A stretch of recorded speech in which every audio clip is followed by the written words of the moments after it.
right, everyone, let's do one more short stream for today. I want to give a special shout out to those who have signed up for our Chord Academy. We don't even launch until September 20th, but you can sign up now. The description is in the link. A shout out to Dean and Rick again, and several other people are interested. And of course, our iMusic Academy members already have the charts as well. But let's talk about these charts and talk about how to practice this. So you don't have to get anything, by the way. I love providing content for you that's hopefully helpful to you, and we already did a stream on what I'm about to show you, but I did add a little twist and wrote out the sheet music, and I already sent it to Rick, to Dean, and to our iMusic Academy members. So here we go. Let's let me pull up this really quickly. Let's talk about a couple of very important things that you need to know when it comes to practicing. So you know I like a timer. I like you to focus in on your practice time, little timer. And I usually do 6-minute intervals if I'm doing a small type thing, small practice session. I say, all right, I'm going to practice 1 or 2 specific things. I turn on my timer, and then it's really helpful. So what we're going to do now is do the exact same thing we did, but I'm going to show you 2 different ways to practice this. So in our Chord Academy, which starts September 20th, but my hope is to get 20 new people to sign up for that. And if you saw the thumbnail, you saw a cup of coffee, because it literally is $5 a week for you to do this. It basically comes down to be $19.99, but with that, not only do you get all the sheet music that comes along with it, you get lessons, 2 different lessons each week, a 30-minute live that's available as a replay as well. And then you get another follow-up lesson where I take everything through all keys with sheet music, just like I'm showing you guys right now. So let's just talk about practicing for a second. So let's say you don't have a lot of time. You're going to focus in on a couple different small things. So this morning we said, how do you build chords? This is going to be a very fast flyover. And if you're enjoying this content, make sure you like the video. And if you want to, say hello in the chat. But whatever chord you're building, in this case D minor 9, this is a Bill Evans type 4-note voicing. You can play it in the left hand and in the right hand. So this morning we started off, we said, okay, to play this voicing we need to know our formula, which is flat 3 of a D scale, 5, flat 7, and 9. So as we're learning these formulas, we need to know that D major has 2 sharps, F sharp and C sharp. So as a part of this academy, or just know in general, you need to know all your major scales. So it's that will be one of the foundational things that we do, is we just make sure everybody knows your key signatures, and I will constantly remind you of making sure you know each key signature. So I also like for everyone to be able to spell your key signatures going up and down. D, E, F sharp, G, A, B, C sharp, D, and then D, C sharp, B, A, G, F sharp, E, D. So there was a point in my life where I said, you know what, I want to be able to play scales going up and down, but not only that, I want to know the notes going up and down. So as I'm playing runs and ideas going down, I want to be able to easily say the scales going backwards. Okay, so let's go ahead and go over this formula. Whatever chord I'm building, I think of that major scale. So this formula would work on any key. The root, so 1, flat 3rd of the D major scale, 5, flat 7, and 9. A couple of very simple important things is that if you ever want to find the flat 7 of any chord, just go down a whole step, and that gives you your flat 7. So we have this shape here, flat 3rd, 5, flat 7, 9. And when I go middle finger down a half step and I change my bass note to G, that gives me a G13 voicing. So now I'm thinking about the G major scale. So from D to G13, all I had to do is lower my middle finger, and now I have the formula of flat 7, 9, 3, and 13. And why is that a 13 and not a 6 of G major? Because I have the flat 7. And anytime I have the flat 7 and I add notes on top, it becomes a G13. That note does. Hey Vicky, good to see you again. So let's walk up this bass line. 5, 4, 3, 2, 1, 5, 2, 1. Now the first sheet, hopefully you guys can see that, but the first thing is just this pattern. We're doing D, E, F, F sharp, G, then we go down the octave and up the 5th, so up to D. And we're going to do that whole pattern in all keys. So that's one of the goals. So we say we have a small amount of time, we want to get a focused practice session in. You can do this 4-note voicing in the left hand. D minor 9 wants to go to G13. And notice that I only had to change 1 note. but you have two different chord formulas. You have D minor 9, flat 3, 5, flat 7, and 9, and then to make it a G13, all you have to do is lower your middle finger down to B, and now you have a G13, which is 2, 5 of the key of C. The most common chord progression in jazz is 2 and 5. So here we go. 2, 5, 1 is the most common progression. So here we go. 5, 4, 3, 2, 1, 5, 2, 1 is the pattern. And what I'm going to do at first is just loop this for a minute, and then we're going to turn on the metronome.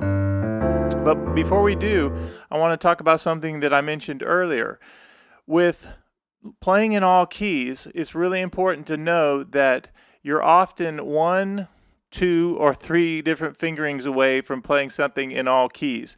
So if I play the same thing, 5, 4, 3, 2, 1, and I go up to E flat, so for D flat, if I'm on the key of D flat, I can't use that same fingering. I can, but it's not going to be clean. So I have to get a fingering that's going to work. So in this case, I'm going to go 3, 1, 3, 2, 1. Now I want to show you how easily this flows if I use those two fingerings. So the first one, the second one is 3, 1. And one thing about all of my charts is, you know, that for the most part I like to write in all the fingerings. I do allow people to change the fingering if they come up with something clever that works for them, but I do have a classical background and a jazz background and a blues background, so there are some things that I think might help you in the long run, and so that's why I recommend certain kinds of fingerings. I also know that sometimes people have different hand shapes. Well, everybody does, but you come up with your own fingering. If it works, fine, but there are a couple suggestions that I like to offer. So here we go. 5, 4, 3, 2, 1, 5, 2, 1, and you could just loop that for days, and then you go up a half step. Now think about how much confidence you're building by just doing this one extra exercise. We're doing C major, 2, 5, 1, so D minor, G, up to D flat, and now we're E flat minor, and now we're at A flat.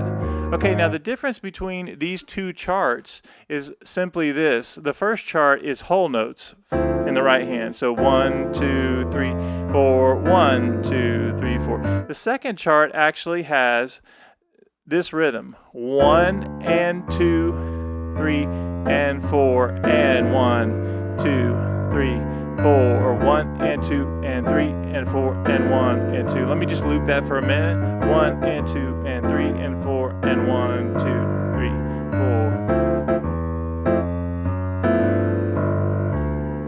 1 and 2 and 3 and 4 and 1. So if you get that one specific rhythm, this is just one idea of a specific rhythm that you repeat over and over. So sometimes we want to do whole notes. 1, 2, 3, 4. Especially if you're on the beginning side of things, you could just play right hand only. 1, 2, 3, 4. 1, 2, 3, 4. And let me say an important thing about these chords right here. So D minor 9, doesn't that sound fantastic? Just like that. It's really beautiful. And then to make it, you take the middle finger and you go down a half step. Now you have this beautiful G13. What's up? Haha. Yeah, Hugh, I just sent that in your email, so I hope that you like that. Two new charts.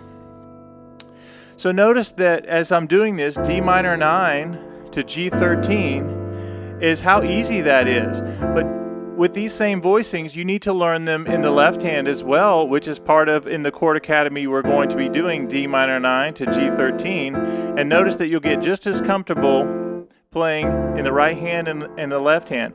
But to take it to another level, this is a 4-note, very thick voicing. We can also thin it out a little bit by taking out the 5th, and now you have D minor 9. Listen to how this sounds by making it a 3-note voicing. Sounds really good to me still. Now I'll go back to the 4-note voicing. 2 and 3. I really appreciate the feedback, Hugh. Hugh is a member and Vicky is a member of our academy, and they're automatically in the Chord Academy. I love having you guys in there and love to hear your feedback. All right, so let's take it to the next level. You can have a 2-note voicing. You can have D minor 7 voicing by just doing flat 3 of a D scale and the flat 7. So instead of a 3-note voicing or a 4-note voicing, we're just going to use these 2 voicings. Now, does this work? I'm going to play a 2-note voicing. You tell me if it works.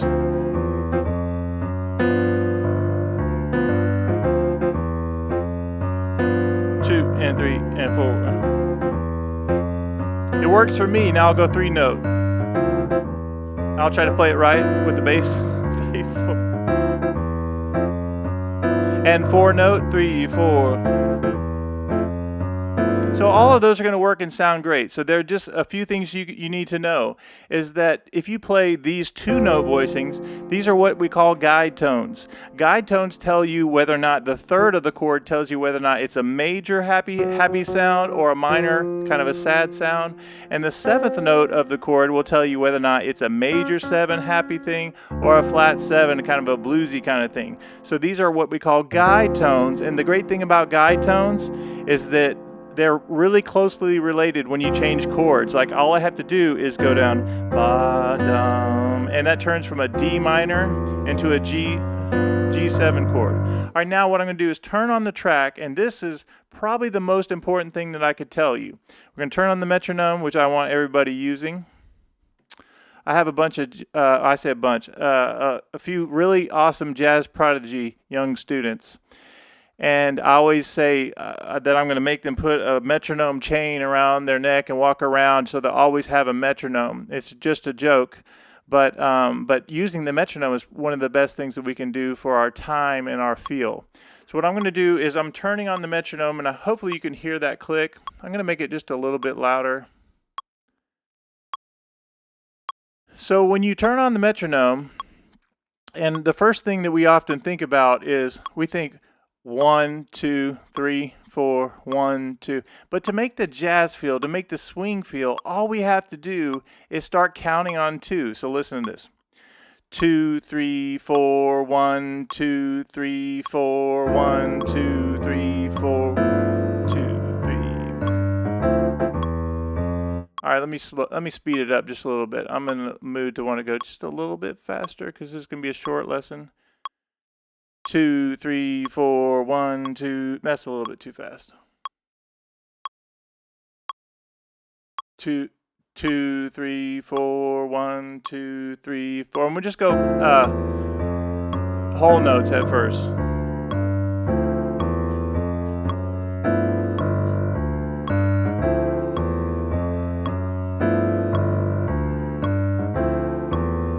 All right, now the second sheet has this rhythm. 2, 3, 4, 1, and 2, and 3. Let's talk about this for a second. Let me turn the screen back when I can see you. At iMusic Academy, I always say you can play something slow and straight. And if I do this, like 1, let me stop this metronome for a second. Let's talk about slow and straight. 1, and 2, and 3, and 4, and 1, and 2, and 3. Even slower. 1, and 2, and 3, and 4, and 1. Even slower. 1, and 2, and 3, and 4, and 1. And notice that as I'm figuring out where the beats lock up, 1 and is by itself. It's 1 and right with the D. 1 and this is by itself. 2, and this is together. 3 and 4 and 1, 2. Let me break it down. So notice how precise we're getting, how mathematical we're getting, but we're doing this on purpose because sometimes it takes taking it slow and straight to sort of get the feel of what we're trying to do. 1 and 2 and 3 and 4 and 1 and 2 and 3. I'll do it one more time, then I'll turn on the metronome again. 1 and 2 and 3 and 4 and. All right, let's turn on the metronome and practice that a little more with the swing feel. And we're going to go 2, 3, 4, 1, 2, 3, 4. Whole notes at first. We're about to start transposing. Now let's do the second sheet. And 2, and 3, and 4. And 2, and 3, and 4.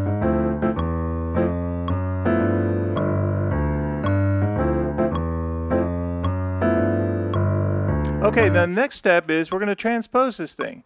And like I just said, you're usually 2 or 3 fingerings away from being able to play something in all keys, but it's good to be open and to take some time to figure out which key or which fingering you're supposed to be using. We go up a half step, we're going to go 3, 1, 3, 2, 1, 5, 2, 1. So it'll be like this. 2, 3, 4.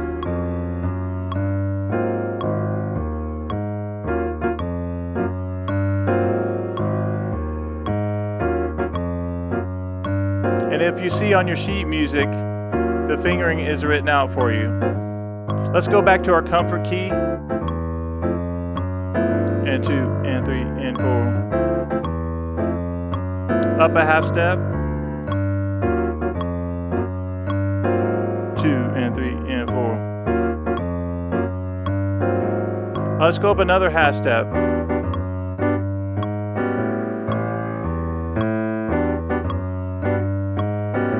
2, 3, 4.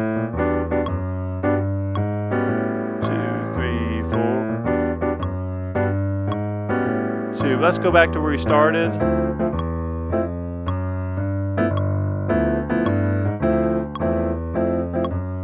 And 2, and 3, and 4. And 2, and 3, and 4. And 2, and 3, and 4. All right, now, let me stop this for a second. This is really important. What I'm playing in my right hand, these chords are sort of shapes. Sometimes people call them grips, but the most important thing is they are kind of shapes and they are kind of grips, but I want you to know every single note that you're playing exactly what it is. And that's why we learn our matrix scales and we learn our formulas. So anybody who's watching, whether it's Vicky or if it's Hugh, what's up, Rick? Awesome. You like the swing. Rick, did you get your charts? I sent them earlier. You were the second person to sign up for our Chord Academy, and I wanted to make sure you checked your email. So awesome. I think that chart will really help you. And for those of you who are thinking about joining the Chord Academy for 1 coffee a week, and you know what that means, if you've been talking about it, it's like $5 a week for tons of stuff like we're looking at right now, and at least an hour of lives and lessons with me every single week. But check this out, is that not only do I show you the fingerings and everything, but I need you to know that we're going to be working on knowing all of our key signatures so we know these formulas. So I say, Rick, we have D major, it has 2 sharps, F sharp, and there's Dean. Dean was the first person to sign up. Dean, I know Dean got his charts. Awesome. At least I'm thinking he did. All right, so we have flat 3, 5, flat 7, 9. So yes, it's a shape. Yes, it's a grip. Do I even have to think about it anymore? No. But I can stop on any one of them and say C minor 9, 1, flat 3, 5, flat 7, 9. Same thing with you, Dean, and Rick, and Vicky, and Hugh, and all of our members. We say C sharp minor 9, okay? 3, that's of a C sharp scale. We have 3, same thing, C minor, we have flat 3, 5, flat 7, 9. Go up a half step, flat 3, 5, flat 7, 9, flat 3, 5, flat 7, 9, and you get it. That's why it's so important. And then, what did we say? The most important thing is if I'm in C minor and I say, a minor 9 wants to go to a 5 chord, and it wants to go to a 13 chord. So all I have to do is go with my 3rd finger down, and now I'm on an F13, which is flat 7, 9, 3, and 13. So I can use the same exact formula. Awesome, you're welcome, D. Okay, now let's talk about a couple of other things. We have 7 people watching, which I absolutely love. I've been doing so many lives lately, but love connecting with everyone. And we're going to see how many people sign up for this thing. I tried to make this thing so affordable that I need tons of people to join me to make it worth not only everyone's while, but for my time as well. I'm putting a lot into this, and I know it's going to help you guys out. But let's talk about how you're going to practice this. So Dean, everyone that's watching, you go up and down a half step. My up-down approach. I like to practice with something comfortable. And then you go up a half step, and you do something maybe that's not as comfortable, and then you can go back down, and then you go down. So you go back to your comfort and then go down a half step. So that's sort of the process that I like to do to build some confidence. So let's actually turn on the metronome and practice the up-down approach for just a second. So remember, if you're not feeling in the swing feel and you hear the metronome, you're thinking 1, 2, 3, 4, 1. That's not the way to do it. I'm going to turn the metronome up. And all we have to do is start counting on 2. So we have 2, 3, 4, 1, 2, 3, 4. 2, 3, 4. And 2, 3, 4. And 2. Let's go up a half step. 2, 3, 4. 3, 1, 3, 2, 1, 2. Now, those PDFs that I did today have all the fingerings written out, all that you need to know. And if you find an error on there, it is absolutely possible that there might be an error in one of the fingerings I put in. I caught one right after I did it. But what I'm going to do for our first Chord Academy lesson is we're going to be dealing with this 2-5-1, but in addition to talking about how to do this bass line right here, we're going to talk about different bass lines that we can use over these same things. So we're going to do like D minor, where you actually play the chord, and we're actually going to do this 1, 2, where you walk up the scale approach. So same exact chord voicings, but then we're also going to talk about different rhythms and how to practice those. So imagine this, every week we're going to be doing one specific lesson that we just go through and really dig deep into this voicing, and just so everybody's clear, when we do these type of lessons, it's not a one and done. It's not, all right, we did this lesson this week and we're done with it. We're going to continue to review these things because as long as I've been playing, I still do these things. One of my favorite things to say to all of our members is repetition is your friend, and I believe you're never done repeating this stuff. And so we'll learn these kind of voicings, but watch this. I can take this G13, and if I want, I could do this. G13 with a flat 9, so we'll talk about that. Now we have a G13 with a flat 9, or I could do this. Change the bass to G and still keep that voicing right there. That's like a G13 sus4. Isn't that a cool voicing right there where I just have that sort of that hanging around?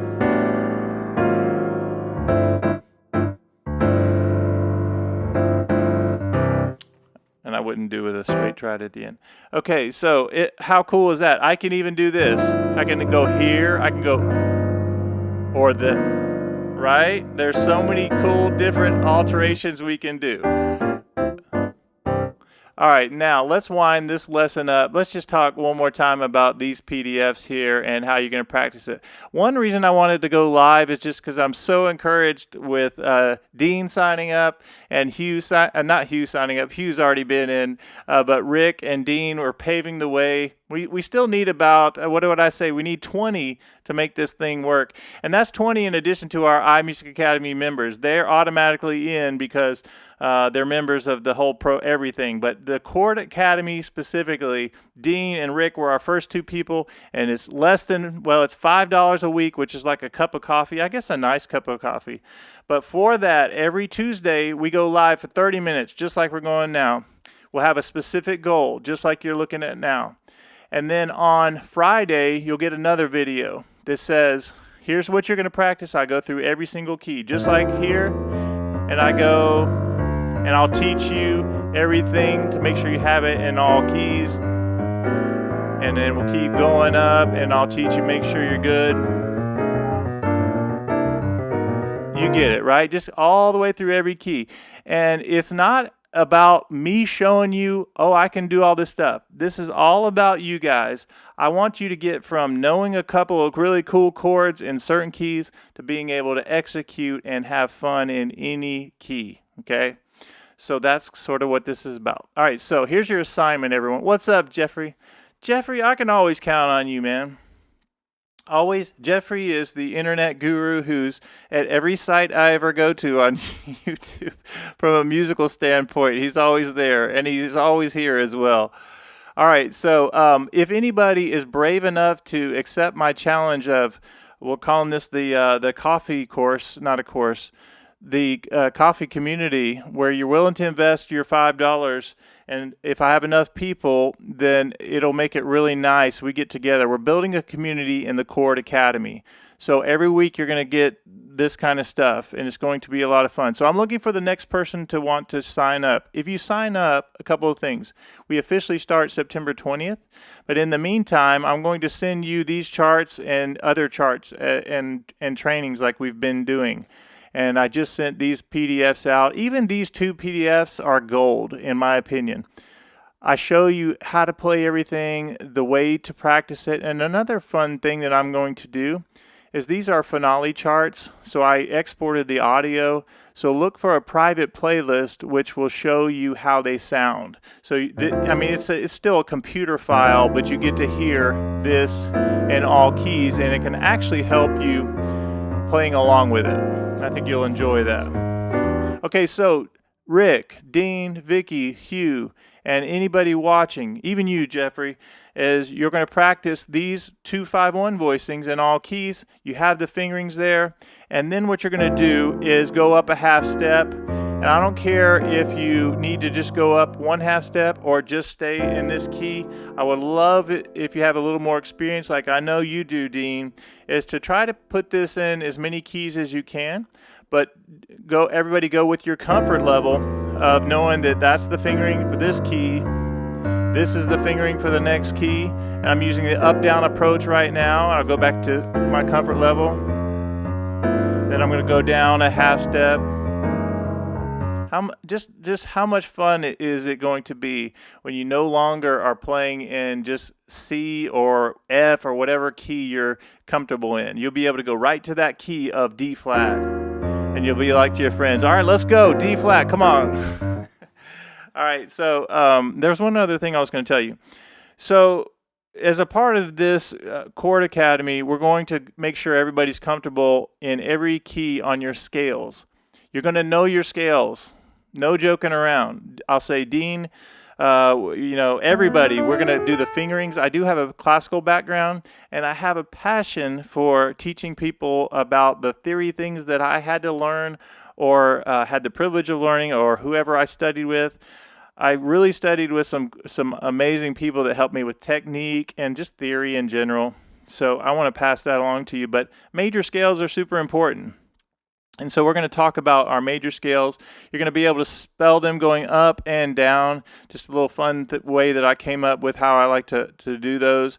And then we'll use this built with formulas. So we'll say, all right, Dean, if D major is our scale, we go 1, 2, 3, 4, 5, 6, 7, 8. If I tell you to build that 3, flat 7, sharp 9, sharp 5 voicing that we did yesterday, you'd give me that because you know the formula. And so no matter what key I'm in, I could go 3, flat 7, sharp 9, sharp 5 root. And then you're going to practice whole steps and whole steps like we've already been doing this week. And there you go. It's going to be so fun. All right, that's enough. That's enough. I'm so excited about this. I've been doing all these lives. So there is tons. You don't have to buy anything. You don't have to sign up for this Chord Academy. But I will tell you, if you're willing to risk it and give it a try, there's a link in the description, and you will be certainly happy with what you get out of it. Because I'm all in, and you guys have been awesome to me. So we'll see what happens. As soon as somebody signs up on the next video, I will give you a shout out like I've been doing. So, all right, I hope you have a great day. I think it's time to go eat dinner with the family. I'm really excited about all of this, and we'll see what happens. But Jeffrey, good to see you. Dean, good to see you as always. Rick and Hugh and Vicky and anybody else. We have 7 people watching. If you have any questions or having trouble with anything that I've shared today, please let me know. You can always email me, bob@imusicacademy.com, or you can email me at bobtaylormusic@gmail.com. And I have no problem answering your emails or any questions you can have. Anything that I said is confusing. My ultimate goal is to help you guys. So have a great weekend. You have 30 seconds to say goodbye for right now to each other. I hate to do this while we have 10 people watching, But I think I need to go eat some dinner with the fam. And you might catch me on another live this weekend, but we'll see. But have a great day. Have a great weekend. I'll see you in the next video. You have 30 seconds to say goodbye to the people in the chat.